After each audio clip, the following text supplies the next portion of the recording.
Good morning, Eagles, and welcome back to the Talon Weekly. I'm your host, Riley Robertson. And I'm your co-host, Tessa Cheshire. Let's take a look at today's weather with Kate Kuntz. Hey Eagles, it's Friday. The high is going to be 71 today and the low is going to be 44. And since allergy season is coming up, make sure to wash your hands regularly and to be safe. Thanks, Kate. Next, let's take a look at the community service done in Dude Be Nice Week 3. Yes, so for this sock drive, the counseling department decided to challenge the principals to see who can bring in the most socks for the sock drive. So in the past, the counseling department has actually won over classrooms on the sock drive, but sometimes we need to give the principals a little extra nudge, and they're pretty competitive. So we figured if we challenge them, then we would get even more socks for the effort. So counselors are bringing in socks, and we've challenged the principals to see if they can bring in more than us.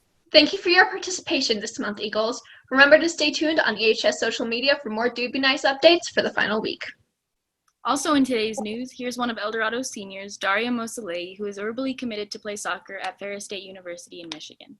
Ferris had all the things that I was looking for, so I wasn't looking to go somewhere that was like super big, but it had a relatively good sized campus because it has a pretty big campus for the town that it's in. I was like emailing the coach and also, hey, like I'm gonna go check out the school. You don't have to come or anything, like, but I just wanted to come see the school for myself, so I could just say like I've been there and I want to see, like I'm super interested in it, so I just want to see what it looks like.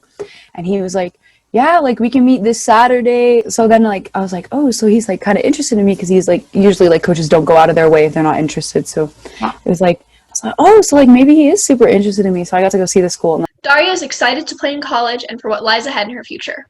I get to sign in like a month. And so like I had never seen the insides or anything. So like a couple weeks ago, I got to go up for like an actual like visit for the first time and see like the insides of the building and everything. And it was really good.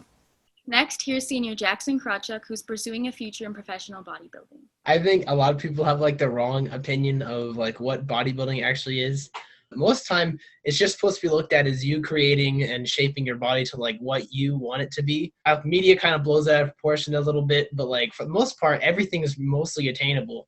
While he has an abundance of accomplishments already, Jackson has many goals he still wants to achieve. Well, my dad got me into it because he competed. He won a few shows. So I just gave it a pretty good shot. I think, well, so far I'm trying to prep for a show that was going to be in November, but I figured out 2 days ago that it was canceled, so that was sad. So I beat the school records here, and I was weighing like 250, and then I was like, okay, I'll prep for my actual show because like I just like lifting weights for fun. So I was just supposed to be like one of the goals along the way so I could actually put on like mature muscle. I'm just going to try to complete this next year, because that's when most shows are, because COVID kind of canceled mostly everything for a lot of people. The goal will be able to win that show and then see, because most time it's like hard to get sponsorships and stuff.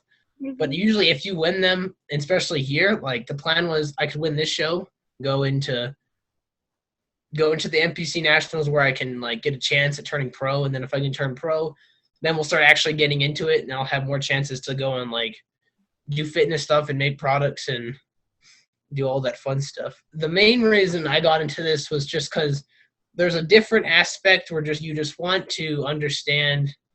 Like I didn't want to be like a lot of other people. I wanted to be my own person. I also wanted to see something that I think a lot of people didn't see from me, which they're seeing now. And I think that's the cool part, is the more I'm able to grow and like show and produce for other people and post on like social media, they're like, oh wow, okay, this is actually going somewhere. Lastly, here's some information about the counseling department and how they are here to help you. Eldorado Counseling has continued to be there for students during this hard time. There are many resources to contact counselors if you are struggling.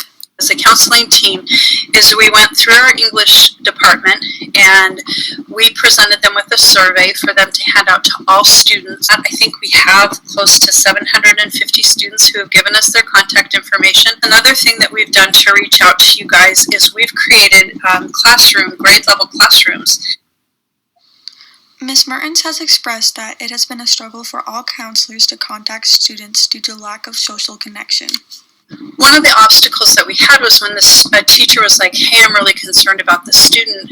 In the previous COVID days, we would just send our forms and we would have you sitting in front of us and we'd be able to check in. We don't have that capability to do that, and we don't necessarily want to go through the parents to do that check-in. It has been a challenge for us. We miss you guys. Our Eldorado website, if you go into the counseling section, there is a form that says students request to see counselor. Our advice to students is reach out to someone. We want you to reach out to a friend, to a trusted adult. You see your teachers a lot more than you see us. If you trust one particular teacher, reach out to them, let them know you're struggling. Let's make those social connections, make them what we need them to be. Eldorado Counseling has Google Meet open on Mondays through Fridays. And finally, here's our fun fact of the day. Hi Eagles, I'm Shane Martinez, and this is your fun fact. Hippo's milk is pink. Don't forget to follow us on Instagram and Twitter at EHS Talon Weekly. Thanks for watching, Eagles, and we'll see you next week. Have a happy Friday.